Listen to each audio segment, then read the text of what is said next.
Good afternoon, Los Gatos. Today is Monday, June 15, 2015. This is KCAT TV, and I'm Aaron Pham, your host for today's live broadcast. And now for the national news. Two murderers, Richard Matt and David Sweat, plan to escape from the New York State Prison, cutting through a steel wall and crawling through a steam pipe to a manhole on the street outside the prison. Matt was sentenced to 25 years for the kidnapping and murdering of a man in 1997, while Sweat was serving a life sentence with no chance of parole for the murder of a Broome County Sheriff's deputy in 2002. Authorities said the plan was premeditated as the two possibly rehearsed their escape during the night through the tunnels. The two killers were helped by a woman who worked in the prison, Joyce Mitchell, who allegedly provided them with the tools to cut through prison walls. They were supposed to meet their accomplice outside the prison and then drive 7 hours in the night to a predetermined location. But Joyce Mitchell got cold feet and decided not to pick them up. One of the reasons she refused to cooperate until the end with the criminals, as the officials had stated, was because she loved her husband too much and could not do such a thing to him. While Mitch is now in jail for aiding Matt and Sweat and in risk of spending 8 years behind the bars, it's been 9 days since the two had escaped. And although free, they're on the run. However, officials are beginning to acknowledge the pair may be far away from now. As New York Governor Andrew Cuomo said at a news conference, they don't know if they're still in the area or if they are in Mexico by now. Inmates revealed that Matt and Sweat have been seen with cell phones before their escape, but there's still no real proof suggesting the fact that that may be true. In the Middle East, airstrikes also hit Libya, as the local authorities and U.S. officials have reported an attack launch at 2 a.m. Sunday has supposedly killed a key terrorist figure. Mukhtar, founder of the Signed-In Blood Battalion, also known as the Al-Mulatamin Battalion, the man had already been charged by federal prosecutors in New York in 2013 with crimes related to an attack on an Algerian oil facility in which 37 people lost their lives, 3 of whom were Americans. The Libyan government further expanded on a previous statement, assessing that Mukhtar was not the only one who lost his life in the airstrike, as members of a terrorist organization in eastern Libya also became part of the victims. Mukhtar had also been charged with other various crimes, ranging from hostage-taking to kidnapping, providing material support to Al-Qaeda, and conspiring to use a weapon of mass destruction. And now, on to the local news. Glenn Stout and his wife, named Lori K. Stout, the owners of the Lupin Lodge nudist resort in Los Gatos, were charged Friday with felony conspiracy for committing trespassing for the purpose of injuring a property right. In fact, the couple and 2 other employees of the nudist camp have piped water from Hendry's Creek to the drought-affected resort despite numerous warnings to stop such action. As prosecutor Denise Rape had said, photos taken from the district's wildlife cameras show workers engaged in stringing a hose half a mile along upstream to a waterfall. If convicted, the people involved may face up to 3 years in county jail. On the other hand, the owners said the opposite, arguing they are entitled to use the waterfall. On Friday, one of the owners, Lori K. Stout, stated that not only will her and her husband's resort remain open, but that their permission of using the upstream creek had been granted by the previous owner of the Lupin Lodge. On the same day, Pete Siemens, president of the Open Space Districts Board, said that the alleged theft had been robbing wildlife that desperately needed water during the drought as well as the public. In fact, as he stated, the water of the creek ends up in the Lexington Reservoir. Adding to the offense is also the fact that the Stouts drove on roads that had been closed by the agency in efforts of restoring environmentally damaged lands and encouraging the protection of many significant habitats connecting to regional water systems. The people involved in the offense caused even more ecological damages when they cleared an old fire trail so that they could install water lines connected from Lupin Lodge to Hendry's Creek. At Los Gatos High School, Shelby Edwards, a graduate from the Los Gatos High School class of 1994, is being promoted to assistant principal at her school. This means that there will be a total of 4 assistant principals.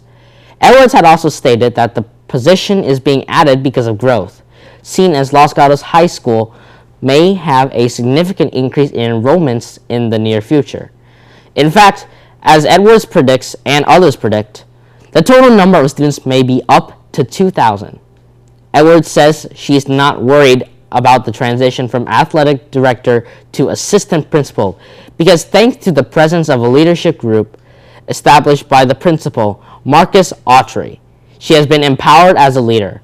Edwards is said to be well respected by other staff members in the school, and the district superintendent, Bob Mistel, also takes her into great consideration and looks forward to having Edwards as part of his team.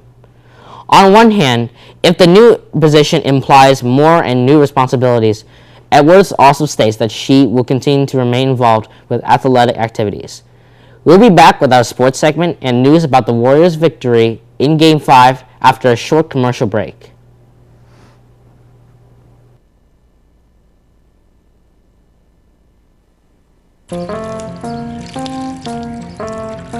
You'd think it would be easy to tell which kids have trouble with their eyesight. Here, kitty, kitty. Here, kitty, kitty. But that's not always the case. Even though 1 in 4 children may have a vision problem, eye doctors tell us the symptoms aren't always so obvious. For clues on how to spot the real-life signs of childhood vision problems, visit checkyearly.com, a public service message from the Vision Council of America, and reading is fundamental. Honey, it's gonna be okay. It's dead. Maybe it's just that... It's dead. Well, we'll get you a new one. It won't be the same. You're right. Could be plasma. Hey, your TV's dead. I'm okay with this. Now you can recycle it and keep California's environment alive. Visit erecycle.org for more. Welcome back to the news at noon on KCAT TV 15. I'm Aaron Pham, and now on to sports. Camellia, what are people's feelings about yesterday's NBA game between the Warriors and the Cavaliers? Hello, I'm Camellia with your news on location. Game 5 finished, and the series score is Golden State 3 wins and Cleveland with 2 wins. With the Game 6 on Tuesday and in Cleveland and Game 7 on Friday and in Oakland, the Warriors will have to keep up their wonderful strategy to win the finals. Led by Stephen Curry's 37 points, Golden State beat LeBron James and the Cavaliers in Game 5, 104-91. So do you think that the Warriors are going to win the finals? Yes, I think the Warriors will win it all. Yeah, I think that they're going to take the whole thing. They got a lot of momentum right now, so I don't think anything can stop them. Definitely. What do you think about their performance at Game 5 last night? Game 5, they Game 4 they went smaller, and I think they continue that strategy in Game 5. And when they went with smaller players, it's easier for them to outrun the Cavaliers, and I think that works well. I thought it was a pretty solid performance. I thought they dominated most of the game, able to contain LeBron. Oh, it was fantastic. It was a great game. They really had their work cut out for them, really, with LeBron, and he really brought it this game. But I think that in the end, just as a sort of team sport, I think that the Warriors definitely have it. How do you think Curry did against LeBron James? I feel like Curry outperformed him. He had he didn't have as many points, but he played more team basketball, passed around a lot more, was able to help his teammates out, and I think that's the point of basketball. I think Curry played exceptional. Some of the threes he made were just insane. I don't know how he makes them, but yeah, I think Curry played amazing. This has been Camellia with your KCAT Online on Location News. Yay! Thank you very much, Camellia. Overall, Game 5 of the NBA Finals was a great game, with both Stephen Curry of the Golden State Warriors and LeBron James of the Cleveland Cavaliers pouring a flood of scores into the battle. Stephen Curry scores 37 points, 17 of them which scored in the fourth quarter, keeping the Cavaliers at bay. Stephen Curry worked himself a little too much, walking out the game due to dehydration. The Cavaliers also had an amazing performance. Being responsible for 70 of the Cavaliers' points via passing and scoring was LeBron James, who held his team throughout the game. Scoring 40 points, he even outscored Stephen Curry during the game.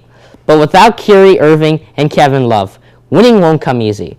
With a final score of 104-91, the Golden State Warriors are only one game away from their first title in the series. Their next game is tomorrow in the Cleveland Stadium. Don't forget to watch the game. And now on to Women's Soccer World Cup. Today we head up north to Canada where the Women's FIFA World Cup Soccer is being held. There are a total of 24 countries representing from Japan to Costa Rica. The World Cup has its ups and downs this year. The Colombia versus France game was one of the major upsets of this World Cup. In fact, the entire history of the World Cup. France is one of the best teams in the tournament, and Colombia is at the bottom of the rankings. The French fans were angry at their team for losing to Colombia 2-0. Now, although the Colombians were able to make 2 goals, the French was almost able to take another score just as the goal was about to be, just as a very, very close save by the Colombians' goalie. Now, after the game, Fabian Taborda talked about his team, saying that their victory over one of the best teams had proved that they had been underestimated. The American team is one of the best teams in the entire tournament. Now, over the last weekend, the USA battled the Swedish team, whose coach was the U.S. coach back in the 2011 Women's FIFA World Cup. Before the game, the Swedish coach made strong remarks about her experiences with some U.S. players, stating that the captain, Carly Lloyd, was hard to coach. This heated up the game. In the game, the U.S. team tied Sweden 0-0. One of the major factors that played into this result was that the U.S. put some of their best players, such as Alex Morgan and Abby Wambach, at the very last minutes so that the team couldn't get most of the goals in the early minutes of the game. The Swedish defense was just too strong for the U.S. Hopefully the U.S. team can redeem themselves so that they can advance into the knockout stage. We'll be back after a brief commercial break with our KCAT weather.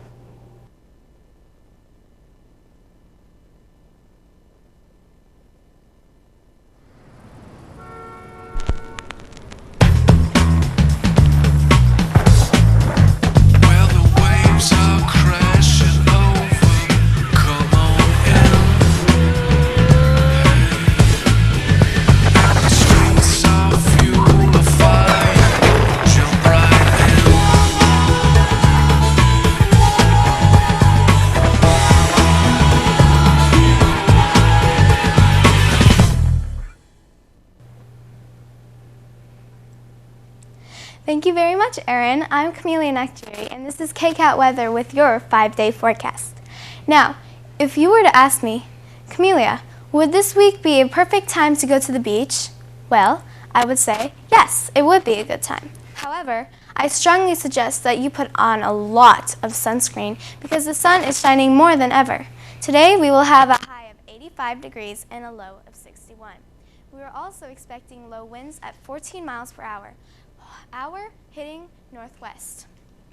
Tomorrow, we will have a high of 88 degrees and a low of 55, partly cloudy.